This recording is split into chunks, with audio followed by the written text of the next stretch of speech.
এদিন আইপিএলে লখনৌ সুপার জায়ান্টসের বিপক্ষে দাঁড়াতেই পারেননি মুম্বাই ইন্ডিয়ান্স। আর রোহিত শর্মা, হার্দিক পান্ডিয়ারা লখনৌর বিপক্ষে তাদের হারের ম্যাচে টি-20 বিশ্বকাপের জন্য দল ঘোষণা করে দিয়েছে ভারতীয় ক্রিকেট বোর্ড বিসিসিআই।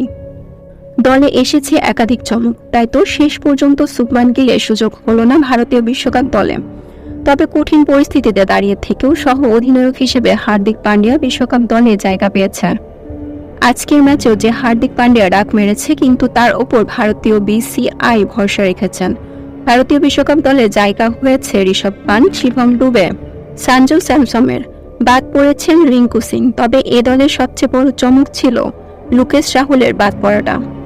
টিম কম্বিনেশনের কারণে লোকেশ রাহুলকে বাদ দিয়ে দল গঠন করেছে ভারতীয় নির্বাচকরা।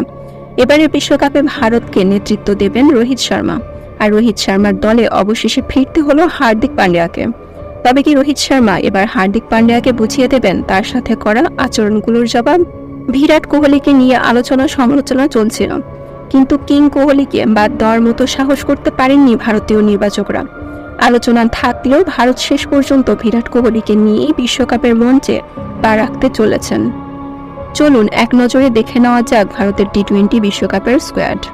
Rohit Sharma captain, Hardik Pandya vice captain, Ravi Jaiswal, Virat Kohli, Suryakumar Yadav, Rishabh Pant, Sanju Samson, Shivam Dube, Ravindra Jadeja, অক্ষয় প্যাটেল, দীপ যাদব, যুজবেন্দ্র চাহাল, সদীপ সিং, জসপ্রীত বুমরাহ এবং মোহাম্মদ সিরাজ।